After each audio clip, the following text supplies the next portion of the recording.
الحمد لله وكفى وسلام على عباده الذين اصطفى أما بعد أعوذ بالله من الشيطان الرجيم بسم الله الرحمن الرحيم وابتغ فيما آتاك الله الدار الآخرة ولا تنس نصيبك من الدنيا وأحسن كما أحسن الله إليك ولا تبغ الفساد في الأرض إن الله لا يحب المفسدين سبحان ربك رب العزة عما يصفون وسلام على المرسلين والحمد لله رب العالمين۔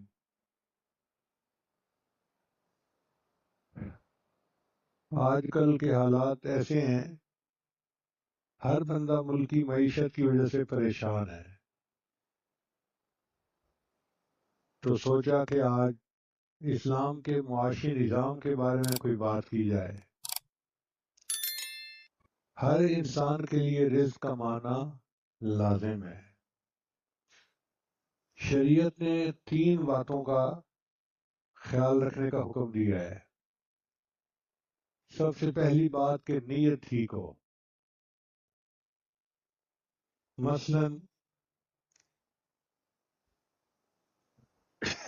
ایک نیت تو یہ ہے کہ میں اس لیے مال کما رہا ہوں کہ میں اپنی ضروریات کو پورا کر سکوں گا، مجھے اپنی ضرورت کے لیے دوسرے کے سامنے ہاتھ نہیں پھیلانا پڑے گا۔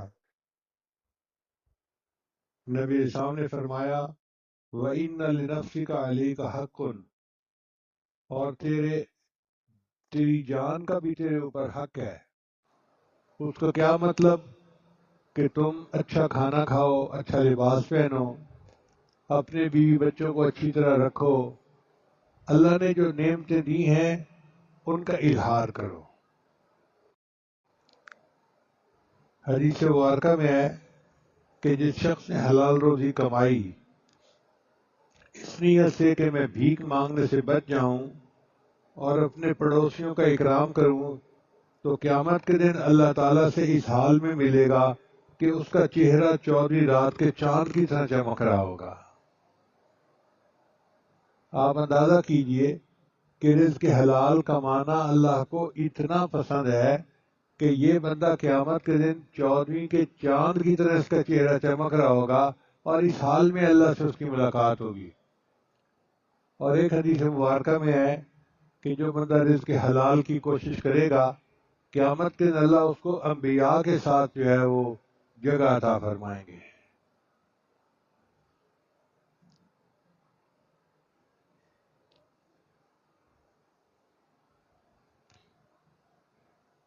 حدیث مبارکہ میں آتا ہے کہ ایک صحابی نبی اسلام کے سامنے سے گزرے تو بہت صحت مند تھے، جیسے ہوتے ہیں نا بعض لوگ، اچھا جسم ہوتا ہے مضبوط، ان کا بھی بہت مضبوط جسم تھا۔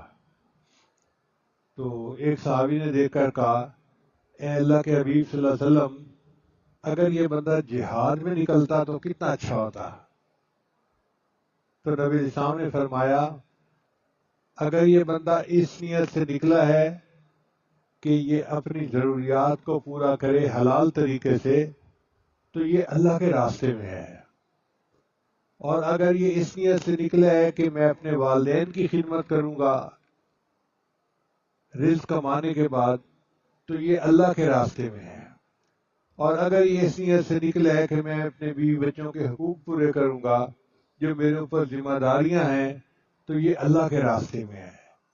اس کا مطلب یہ ہوا کہ جو بندہ رزق حلال کی نیت سے گھر سے نکلتا ہے وہ اللہ کے راستے میں ہوتا ہے۔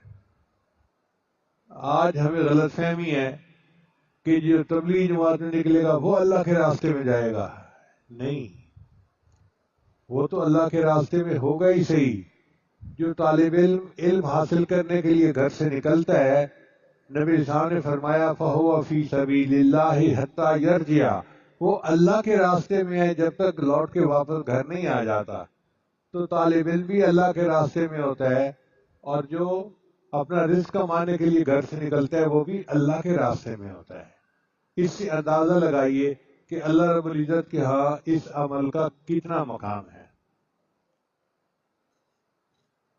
پھر یہ بھی نیت کرے کہ میری اولاد میرے بعد کسی کی محتاج نہ ہو۔ بعض لوگ اپنی زندگی تو فقیرانہ گزار جاتے ہیں، پھر ان کے بعد ان کی اولادیں بھیک مانگتی ہیں۔ شریعت نے اس کو پسند نہیں کیا۔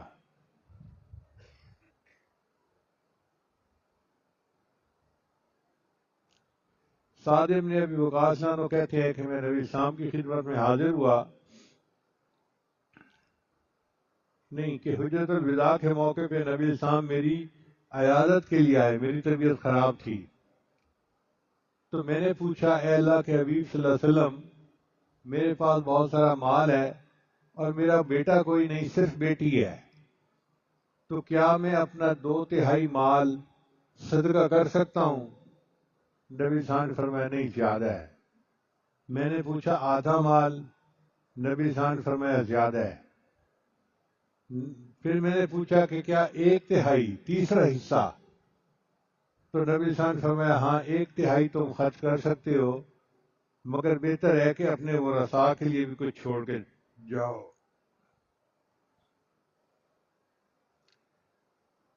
نبی صاحب نے فرمایا اگر آپ اپنے وارثوں کو اس حال میں چھوڑیں کہ وہ مالدار ہوں، یہ بہتر ہے اس سے کہ اس حال میں چھوڑیں کہ وہ تنگ دست ہو کر لوگوں سے مانگتے پھرے ہیں۔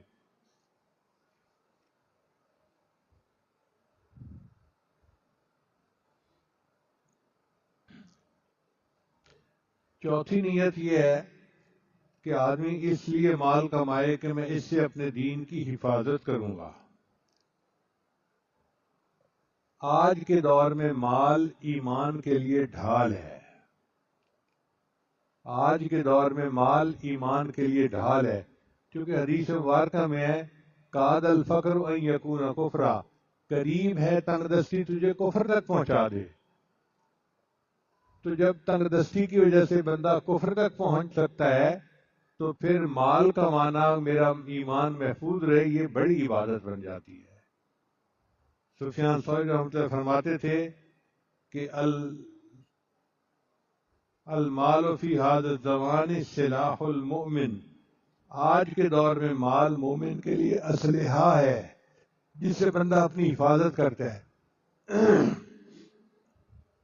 اگر کسی کی بیوہ ہو اور اس کے پاس وسائل ہوں تو وہ اپنی عزت کی حفاظت کر سکتی ہے، وہ اپنی جان کی حفاظت کر سکتی ہے، اپنے ایمان کی حفاظت کر سکتی ہے۔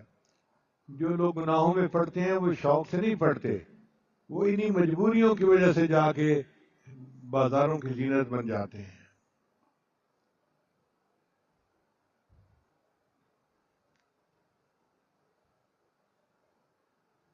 حضرت داؤد علیہ السلام نے فرمایا نعم العون الیسار علی الدین، مالداری دین میں بہترین معاون ہے۔ تو جس کو اللہ نے یہ نعمت دی وہ اللہ کا شکر ادا کرے کہ میں اس سے دین کے کام بھی کر سکتا ہوں۔ ہم میں سے ہر بندہ چاہتا ہے کہ میں حج کروں، عمرہ کروں، بار بار اللہ کے گھر کی زیارت کروں۔ میں نے بہت سارے لوگوں کو تڑپتے ہوئے آنسو بہاتے ہوئے دیکھا ہے، مگر وسائل نہیں ہوتے۔ تو اگر مال ہوگا تو انسان اس عبادت کو آسانی کے ساتھ کر سکے گا۔ بعض ایسے بھی لوگ ہیں اپنے طیارے ہیں جن کے اگر وہ چاہے تو ہر ہفتے اپنے طیارے پہ جا کے عمرہ کر سکتے ہیں، توفیق نہیں، وہ جاتے ہی زندگی میں عمرہ نہیں کیا ہوتا انہوں نے۔ تو اگر یہ نیت ہو کہ میرے پاس مال ہوگا تو میں یہ عبادت کروں گا تو یہ اللہ کی طرف سے بڑے اجر کا باعث ہوگا۔ چنانچہ ایک غزوہ کے موقع پہ، غزوہ تبوک کے موقع پہ سیدنا عثمان غنی عنہ نے اونٹوں کا ایک بڑا قافلہ پیش کیا، کئی 100 اونٹ سامان سے لدے ہوئے۔ اب آپ بتائیں ایک اونٹ پہ کتنا سامان آتا ہے، تو سینکڑوں اونٹوں پہ کتنا سامان آتا ہوگا۔ اتنا مال انہوں نے نبی اسلام کی خدمت میں جہاد کے لیے پیش کیا. تو حدیث مبارکہ میں ہے کہ نبی اسلام اتنا خوش ہوئے، آپ نے 7 مرتبہ فرمایا عثمان فی الجنہ، عثمان فی الجنہ. یعنی نبی علیہ السلام کی لسان فیض ترجمان سے 7 مرتبہ یہ خوشخبری ملنا، عثمان جنتی ہے، عثمان جنتی ہے، عثمان جنتی ہے. کتنی قسمت کی بات ہے. تو یہ تو تھا نیت کے بارے میں. دوسرا ہے کمانے میں اعتدال. بعض لوگ رزق کے حلال کے لیے کوشش تو کرتے ہیں، مگر اتنے مصروف ہو جاتے ہیں کہ نماز چھوٹ جاتی ہے. یہ چیز ٹھیک نہیں ہے. بعض لوگوں کو دیکھا کہ وہ اتنے مصروف ہو جاتے ہیں کہ گھر سے کھانا آیا ہوا پڑا ہے، کھانے کی فرصت نہیں ہوتی. اور جی آج گاہک اتنے زیادہ تھے میں کھانا ہی نہیں کھا سکا. نہ وہ کھانا کھاتے ہیں نہ نماز پڑھتے ہیں، بس کام کاروبار میں لگے ہوتے ہیں. یہ بھی ٹھیک نہیں ہے. اعتدال ہونا چاہیے. نبی اسلام نے ارشاد فرمایا طلب و کسب الحلال فریضۃ بعد الفریضہ. رزق کے حلال کو طلب کرنا فرض ہے فرض کے بعد. یعنی نماز روزہ پہلے فرض ہے، اس کے بعد کسب حلال فرض ہے. یہ نہیں کہ جی بیوی بچوں کا پیٹ پالنا بھی تو فرض ہے جی اب نمازیں قضا کرتے پھرو. ایسا نہیں کرنا چاہیے. تو کمانے میں اعتدال ہونا چاہیے.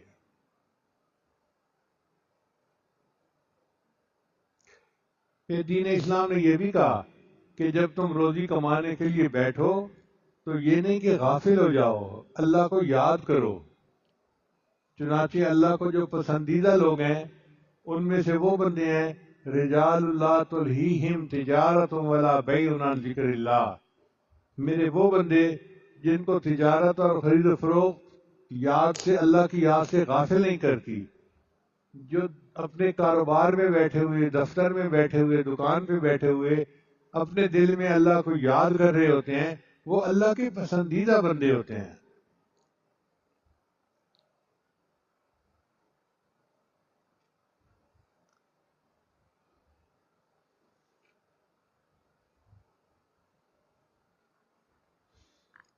حضرت ابو طلحہ انصاری رضی اللہ عنہ ایک صحابی تھے. اپنے کھجوروں کے باغ میں نماز پڑھ رہے تھے اور کھجوریں بہت قریب قریب لگی ہوئی تھیں، بہت گھنی تھی. ایک پرندہ کہیں سے آ گیا اور اس کو اس میں سے نکلنے کا راستہ نہیں ملتا تھا. اب یہ نماز پڑھ رہے ہیں اور پرندہ باہر نکلنے کے لیے پھڑپھڑا رہا ہے. تو نماز کے اندر تھوڑی ڈسٹرکشن آ گئی، توجہ بٹ گئی.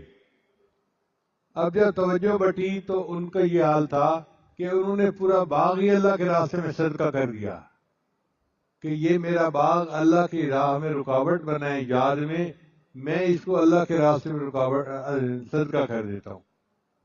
ایک اور صحابی کے بارے میں حدیث مبارکہ ہے، بات تو لمبی ہے، مختصر کرتا ہوں کہ ایک انصاری صحابی تھے، نوجوان نہیں نو مسلم تھے. وہ نبی علیہ السلام کی خدمت میں آئے، اے اللہ کے نبی وسلم میرے کھجوروں کا جو ہے نا وہ باغ ہے، میں اس کی 4 دیواری کرنا چاہتا ہوں. ایک طرف کچھ درخت میرے ہمسائے کے آ جاتے ہیں، اگر وہ مجھے درخت دے دے تو میری لائن سیدھی ہو جائے گی اور میرے باغ کی 4 دیواری مکمل ہو جائے گی. نبی علیہ السلام جو لوگ نئے مسلمان ہوتے تھے ان کے تالیف قلب کے لیے بہت اہتمام فرماتے تھے. تو آپ صلی اللہ علیہ وسلم نے اس بندے کو بلوایا جس کے وہ باغ تھے. وہ بوڑھا سا آدمی تھا. آپ نے فرمایا کہ بھئی اس طرح آپ کے 2 درخت آتے ہیں، اگر وہ ان کو دے دیں تو ان کا کام سیدھا ہو جائے گا. اس نے کہا اے اللہ کے وسلم میں تو نہیں بیچنا چاہتا. بوڑھوں کی طبیعت ہوتی ہے کہ وہ کہتے ہیں کہ ہمیں کوئی ڈسٹرب نہ کرے، جہاں بیٹھے ہوں بس ہم بیٹھے ہیں. عمر کی وجہ سے ان کی طبیعت ایسی بن جاتی ہے.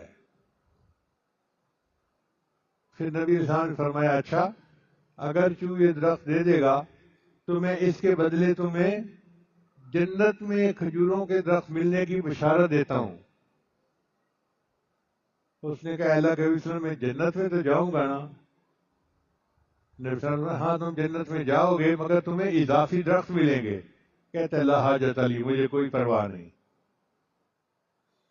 اب وہ بوڑھا چلا گیا. ایک اور صحابی نے یہ گفتگو سن لی. وہ نبی علیہ السلام کے پاس آئے. اے اللہ کے حبیب صلی اللہ علیہ وسلم اگر یہ درخت میں خرید کے دے دوں تو مجھے بھی یہی بشارت ہے کہ جنت میں اضافی درخت ملیں گے. نبی علیہ السلام نے فرمایا ہاں تمہیں بھی درخت ملیں گے. لو جی وہ گئے بڑے میاں کے ساتھ جا کے بات چیت کی, ہیلو ہائے کی. تو تھوڑی دیر اس کے پاس بیٹھے اور اس کے جو درخت تھے نا اس کی تعریف کی کہ بہت اچھی کھجور ہے, بہت پیاری ہے. اب بڑے میاں کو تو وہ بہت پسندیدہ تھی, وہ تو عاشق تھے اس درخت کے. جب دیکھ لیا نا کہ اب ٹاپک چھڑ گیا ہے تو وہ کہنے لگے دیکھو میرے پاس قباء میں ایک باغ ہے جو 1000 درختوں کا ہے. یہ اپنے 1-2 درخت مجھے دے دو اور اس کے بدلے 1000 درختوں کا باغ آپ لے لو. اب بڑے میاں کو لالچ ہوا کہ چلو ٹھیک ہے, میں تو 2 درختوں کی بات کر رہا ہوں, 1000 درخت مل جائیں گے. انہوں نے سودا کر لیا. وہ صحابی سودا کرنے کے بعد نبی علیہ السلام کی خدمت میں آئے اور عرض کیا اے اللہ کے نبی صلی اللہ علیہ وسلم میں نے وہ 2 درخت لے لیے اور میں آپ کے حوالے کرتا ہوں اور مجھے بشارت چاہیے. نبی علیہ السلام نے بشارت دے دی تو وہ صحابی وہاں سے اپنے باغ کی طرف گئے جو قباء میں تھا. باغ کے باہر سے کھڑے ہو کے انہوں نے اپنی بیوی کو آواز دینی شروع کر دی, فلاں کی ماں فلاں کی, جیسے ام کلثوم, ام فلاں, ام سفیان. بیوی نے کہا کیا ہوا, آپ نے تو کبھی مجھے اس طرح نہیں پکارا. کہنے لگے کہ اپنا سامان لے کے باغ سے باہر نکل آؤ, میں نے اس کا سودا کر دیا ہے. تو بیوی نے پوچھا کیا سودا کیا ہے؟ فرمان لگے میں نے سودا یہ کیا ہے کہ میں نے نبی علیہ السلام سے کھجوروں کے باغ جنت میں لینے کی بشارت لے لی ہے اور یہ باغ دے دیا ہے. تو بیوی کہنے لگی مبارک ہو, تو نے زندگی میں پہلی مرتبہ اچھا سودا کیا ہے. مبارک ہو کہ تو نے زندگی میں پہلی مرتبہ اچھا سودا کیا ہے. تو اپنی آخرت کے لیے صحابہ کرام کس طرح خرچ کرتے تھے.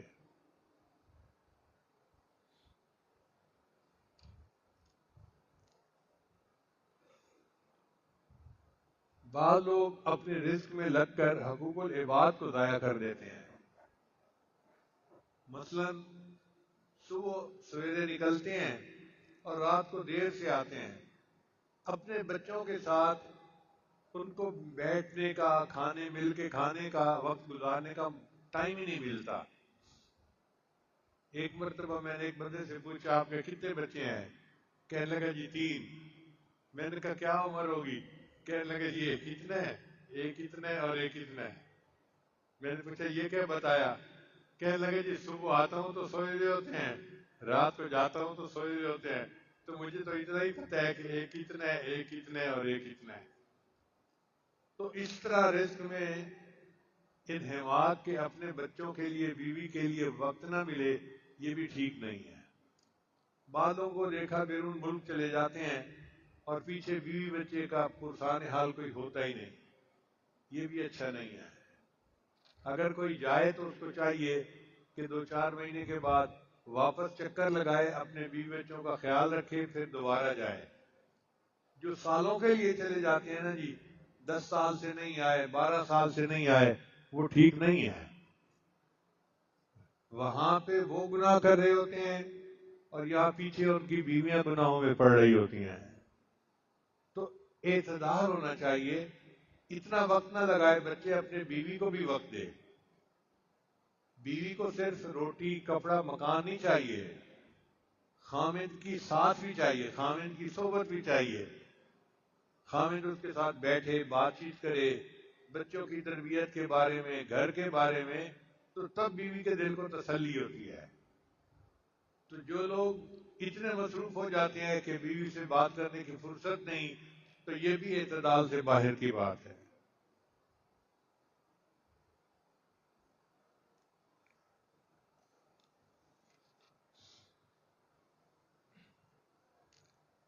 قرآن مجید نے ایک اصول بتایا ہے، وَأَسْكِنُوهُنَّ مِنْ حَيْثُ سَكَنْتُمْ، کہ تم اپنی بیویوں کو وہاں رکھو جہاں تم خود رہتے ہو۔ تو جو لوگ بیرون ملک جاتے ہیں وہ بیویوں کو ساتھ لے کے جائیں، جہاں خود ہیں وہاں بیویوں کو ساتھ رکھیں۔ یہ کوئی طریقہ نہیں جی کہ ماں باپ کی خدمت کے لیے بیوی ہے اور میں تو بیرون ملک جا رہا ہوں۔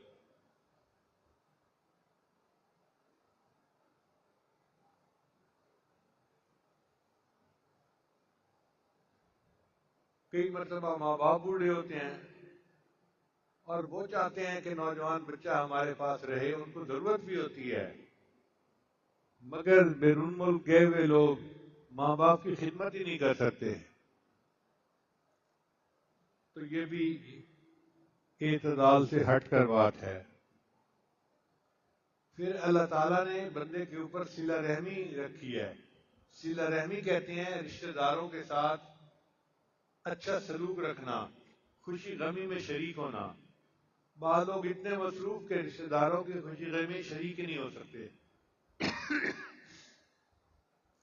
ایک ڈاکٹر صاحب کہنے لگے، اور جی میں تو اتنا مصروف ہوتا ہوں پیشنٹس میں کہ مجھے تو ٹائم ہی نہیں ملتا رشتہ داروں کے لیے۔ کیا فائدہ ہے اس مال کا کہ انسان رشتہ داری جو ہے اس کا خیال ہی نہ رکھ سکے۔ حدیث مبارکہ میں ہے، جو بندہ رشتہ داری کا خیال رکھے گا اللہ تعالیٰ قیامت دن اس کی بخشش فرما دیں گے۔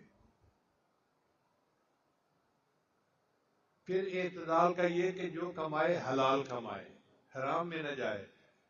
بعض لوگ مال پیسے کی ہوس میں حرام کماتے ہیں، ملاوٹ کر دی چیزوں میں، جھوٹ بول دیا کمانے کے لیے۔ ایسا نہیں کرنا چاہیے۔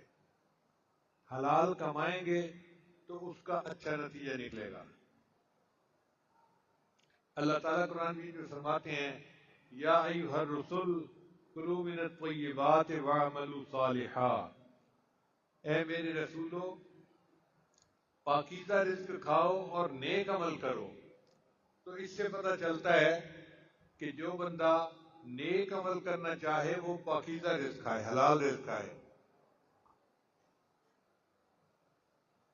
حرام کا لقمہ بندے کو اعمال سے محروم کر دیتا ہے۔ بہت سارے لوگ کہتے ہیں کہ فجر کی نماز قضا ہو جاتی ہے۔ یہ جو نمازیں قضا ہونا ہے اکثر اس کے پیچھے حرام کا لقمہ ہوتا ہے۔ کھانا کھانے کے یا تو اپنا رزق حرام ہے، یا پھر سود کا کاروبار ہے، یا پھر ایسی جگہ پہ کھانا کھاتے ہیں، ہوٹلوں پہ، ریسٹورانٹ پہ، کہ جہاں حرام حلال کا کوئی خیال نہیں ہوتا۔ جو بندہ حلال رزق کھائے گا اس کو اللہ تعالیٰ نیک اعمال کی توفیق بھی دیں گے، وہ آرام سے نمازیں بھی پڑھے گا، نیکی بھی کرے گا اور سکون کی زندگی گزارے گا۔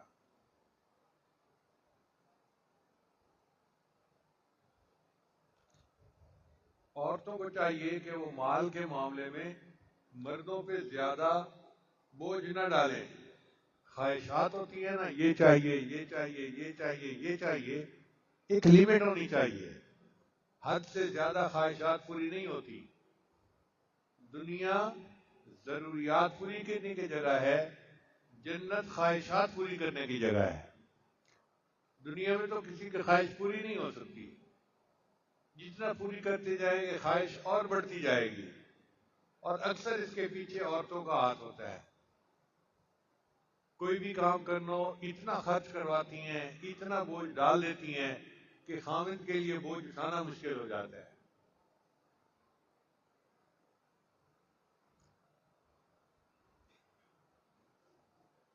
ایک مرتبہ نبی اسلام کے ہاں ایک بکری تھی جس کو ذبح کیا گیا، تو سیدہ صدیقہ رضی اللہ تعالیٰ عنہ نے اس کے گوشت کو تقسیم کروا دیا اصحاب صفہ میں، اور بکری کی ایک جو دستی تھی نا، ایک جو ران ہوتی ہے، چونکہ نبی علیہ السلام کو بکری کی دستی پسند تھی، وہ رکھ لی۔ جب نبی علیہ السلام تشریف لائے تو آپ نے پوچھا عائشہ بکری کا کیا بنا؟ اے اللہ کے حبیب صلی اللہ علیہ وسلم نے سارا کچھ تقسیم کر دیا، ایک دستی رکھ لی۔ تو نبی علیہ السلام نے فرمایا اس دستی کے علاوہ باقی سارا گوشت جنت کا ذخیرہ بن گیا۔ تو انسان کے لیے وہی کچھ ہے جو وہ کھا لیتا ہے، پی لیتا ہے، باقی تو ورثاء کا مال ہوتا ہے۔ اس لیے بعض لوگ مالدار ہوتے ہیں اور بعض لوگ مال کے چوکیدار ہوتے ہیں۔ مالدار تو وہ ہیں کہ جو اللہ کے دیے ہوئے مال کو اللہ کے راستے میں خرچ کرتے ہیں، وہ مالدار ہوتے ہیں۔ ان کا مال یہاں بھی ہے اور ان کا مال آخرت میں بھی ہے۔ کتابوں میں واقعہ لکھا ہے کہ ایک نوجوان آیا کسی بزرگ کے پاس، حضرت مجھے موت سے بہت ڈر لگتا ہے، بہت ڈر لگتا ہے، میں نام سنتا ہوں تو کانپنے لگ جاتا ہوں۔ انہوں نے فرمایا بھئی تیرے پاس کچھ مال ہے؟ حضرت مال تو ہے میرے پاس۔ انہوں نے فرمایا اچھا اپنے مال کو اللہ کے راستے میں صدقہ کیا کرو۔ اس نوجوان نے حیثیت کے حساب سے اپنے مال کو صدقہ کرنا شروع کر دیا۔ پھر کچھ دنوں کے بعد ملاقات ہوئی تو انہوں نے پوچھا بھئی سناؤ؟ کہنے لگا حضرت عجیب بات ہے، موت سے ڈر تو ختم ہو گیا، اب تو مرنے کو دل چاہتا ہے، اس کی کیا وجہ ہے؟ حضرت نے فرمایا دیکھو انسان کا دل وہاں لگتا ہے جہاں اس کا مال ہوتا ہے، کیونکہ تم نے اللہ کے راستے میں خرچ کیا اور آگے مال پہنچا دیا، اب تمہارا خود بھی مرنے کو دل چاہتا ہے کہ میں اپنے مال کے پاس پہنچ جاؤں۔ تو ہم اللہ کے راستے میں خرچ کریں گے تو اللہ تعالی ہمیں آخرت کی آسانیاں فرما دیں گے۔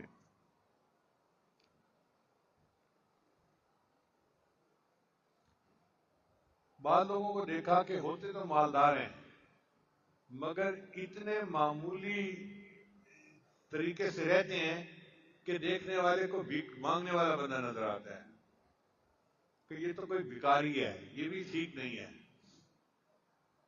نبی اسلام نے فرمایا ان اللہ یحب ان یرا اثر نعمتہ علی عبدہ، اللہ تعالیٰ جب کسی بندے کو نعمت دیتے ہیں تو اس کا اثر اپنی آنکھوں سے دیکھنا پسند کرتے ہیں۔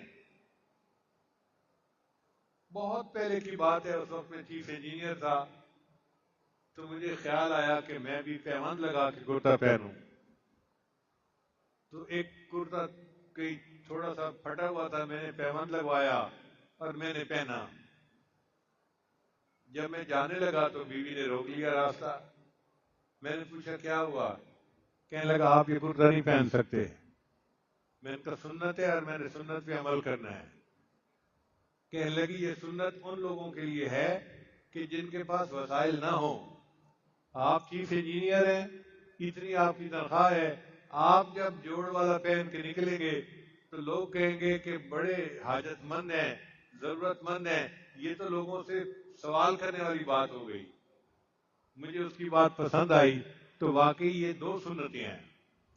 ایک سنت یہ ہے کہ جن کو اللہ نے دیا وہ اچھا پہنے اور پھر اس کو آگے غریبوں میں صدقہ کر دیں۔ سفیان ثوری رحمۃ اللہ علیہ کو ایک بندہ روزانہ درس کے لیے ایک جوڑا بنوا کے دیتا تھا۔ وہ ایک جوڑا پہنتے تھے نیا اور اگلے دن کسی غریب کو صدقہ کر دیتے تھے، پھر اگلے دن نیا جوڑا، پھر اگلے دن نیا جوڑا۔ اللہ اکبر کبیرہ، ان کو اللہ نے یہ شان دی تھی۔ تو جس کو اللہ نے وسائل دیے وہ بے شک ایسے کرے، اور جس کے پاس وسائل نہیں وہ پھر بے شک جوڑ لگا کے کپڑا پہنے، اس کے لیے یہ سنت ہے اور اس کے لیے یہ سنت ہے۔ بعض لوگوں کو دیکھا ہے کہ اپنے اہل و عیال پر خرچ کرنے میں تنگی کرتے ہیں، ایسے نہیں کرنا چاہیے۔ اہل و عیال پہ خرچ کرنے کو نفقہ کہتے ہیں، اور حدیث مبارکہ میں ہے کہ قیامت کے دن سب سے پہلے جو عمل میزان میں تولا جائے گا وہ بیوی بچوں کا نان نفقہ ہوگا۔ یعنی اول جو بھاری چیزیں ہوتی ہیں نا اٹھا کے رکھتے ہیں کہ یہ رکن تولنا ہے، یہ رکن تولنا ہے، تو اول جو اعمال تولے جائیں گے ان میں نفقہ کو پہلے رکھا جائے گا۔ اس لیے حدود کے اندر رہتے ہوئے بیوی بچوں پہ خوب خرچ کرنا چاہیے، اور قیامت کے دن کے لیے اپنے اعمال میں آسانیاں پیدا کرنی چاہیے۔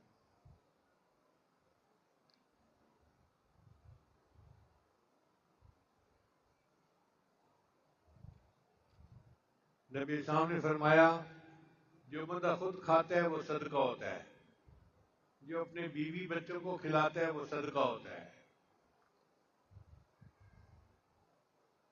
جو اپنے نوکروں کو کھلاتا ہے وہ بھی اس کے لیے صدقہ ہوتا ہے۔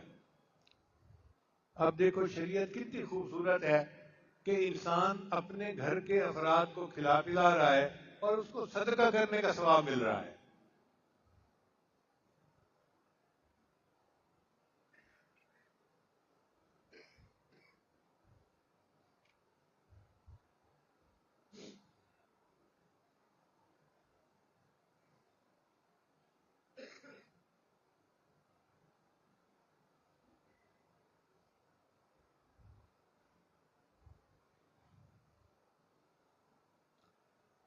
قارون کو اللہ نے بہت مال دیا تھا،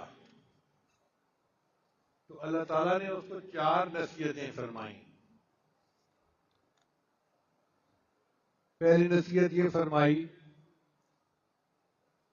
کہ وَابْتَغِ فِيمَا آتَاكَ اللَّهُ الدَّارَ الْآخِرَةَ، جو اللہ نے تجھے دیا ہے اس سے تو اپنی آخرت کو کما۔ تو مال کا اصل مقصد یہ ہوتا ہے کہ انسان اپنی آخرت کو سنوارے۔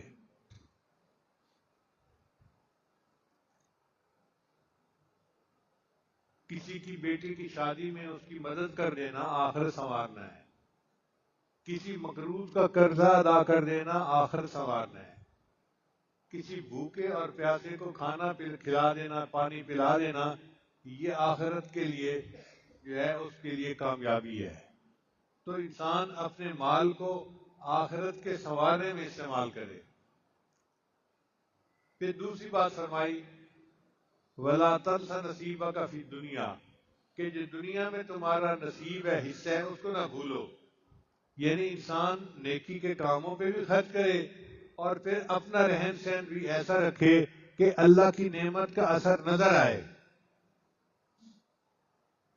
اچھا پہنے، اچھا کھائے، اچھا پیے، اللہ کی نعمتوں کا اظہار کرے۔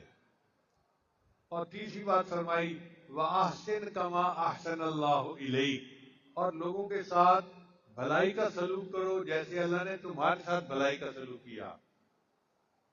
اس کی بھی کچھ تفصیل ہے۔ بعض لوگ فقراء کو دینے میں بڑے محتاط ہوتے ہیں۔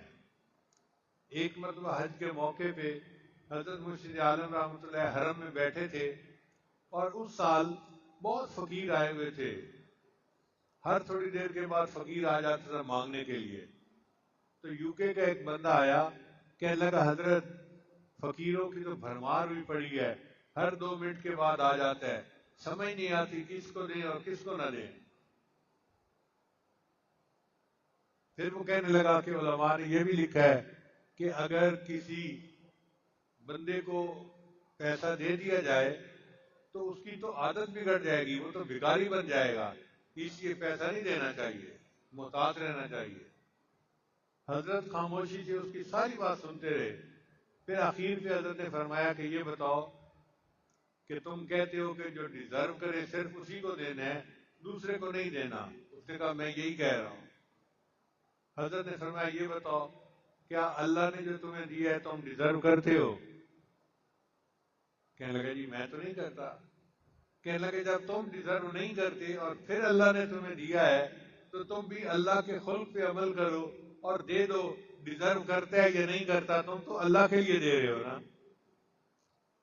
پھر اس کے بعد حضرت نے ایک اور عجیب بات کری، فرمانے لگے کہ مجھ سے تو کوئی بھی مانگتا ہے نا میں دے دیتا ہوں، حتیٰ کہ کوئی گھوڑے پہ سوار ہو کے آئے اور مجھ سے مانگے تو میں اس کو بھی دے دوں گا۔ تو ہم نے پوچھا حضرت اس کی کیا وجہ ہے؟ فرمایا میں یہ سوچتا ہوں کہ یا اللہ تیرا شکر ہے تو نے مجھے لینے والا نہیں، تو نے مجھے دینے والا بنایا ہے۔ یہ بھی تو ہو سکتا تھا کہ اللہ اس کی جگہ مجھے کھڑا کر دیتے اور میری جگہ اس کو بٹھا دیتے. یہ تو اللہ کی تقسیم ہے نا.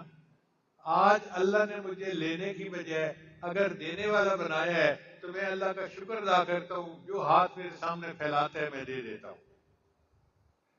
تو یہی بہتر عمل ہے کہ جب کوئی اپنی ضرورت کو پیش کرے، آئے کہ جی میں مقروض ہوں، مجھے پیسہ چاہیے، یا میری مدد کریں، یا میں غریب ہوں، یا بچے کی شادی کرنی ہے، بچی کی شادی کرنی ہے، تو اس کی مدد کرنی چاہیے جن کو اللہ نے دیا ہے.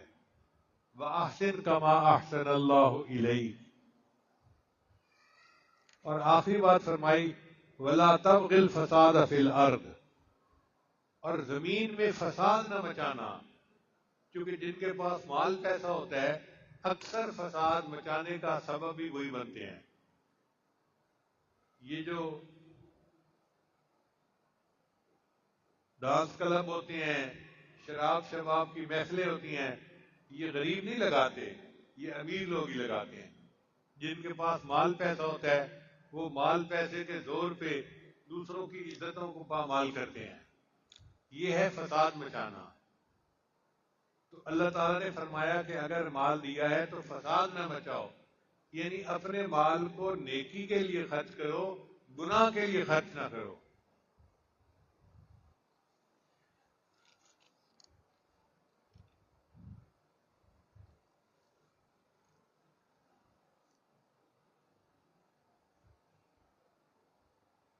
دعا ہے کہ اللہ تعالیٰ ہمیں رزق حلال عطا فرمائے اور اس کو دین کے لیے خرچ کرنے کی توفیق عطا فرمائے، اور ہماری آخرت کو اللہ سنوار دے اور ہم سے راضی ہو جائے. وآخر دعوانا ان الحمد للہ رب العالمین. کچھ حضرات بیت کے لیے تشریف لائے ہیں تو توبہ کے کلمات پڑھے جائیں گے. یہ کلمات سچے دل کے ساتھ پیچھے پیچھے پڑھتے جائیے. پڑھیے بسم اللہ الرحمن الرحیم. لا الہ الا اللہ محمد الرسول اللہ. آمنت باللہ وملائکتہ وکتبہ ورسلہ والیوم الآخر والقدر خیرہ وشرہ من اللہ تعالی والبعث بعد الموت. آمنت باللہ کما ہوا باسمائہ وصفاتہ وقبلت جمیع احکامہ اقرار باللسان وتصدیق بالقلب. اشہد ان لا الہ الا اللہ واشہد ان محمدا عبدہ ورسولہ. استغفر اللہ ربی من کل ذنب واتوب الیہ برحمتک یا ارحم الراحمین. ان کلمات کو پڑھنے سے بیت ہو چکے ہیں. چند معمولات ہیں جن کو باقاعدگی سے کریں گے تو اللہ تعالیٰ دل کو منور کریں گے. پہلا عمل ہے 100 مرتبہ استغفار صبح شام پڑھنا. دوسرا عمل ہے 100 مرتبہ درود شریف صبح شام پڑھنا. تیسرا عمل ہے قرآن مجید کی تلاوت روزانہ کرنا. چوتھا عمل ہے چلتے پھرتے ہر وقت دل میں اللہ کو یاد کرنا. اور پانچواں عمل ہے مراقبہ کرنا. مراقبہ تمام معمولات کا لب لباب اور نچوڑ ہے. طریقہ بہت آسان ہے. جب نماز پڑھ کے فارغ ہوں تو تھوڑی دیر کے لیے اللہ سے لو لگا کے بیٹھیں کہ اللہ کی رحمت آ رہی ہے، دل میں سما رہی ہے، دل کی ظلمت اور سیاہی دور ہو رہی ہے اور میرا دل اللہ اللہ اللہ کہہ رہا ہے. انشاءاللہ 15-20 منٹ صبح شام مراقبہ کریں گے، دل میں اللہ کی محبت بڑھے گی اور آپ اس کی لذت کو خود محسوس کریں گے. دعا ہے اللہ سب کو اپنے مقبول بندوں اور بندیوں میں شامل فرمائے.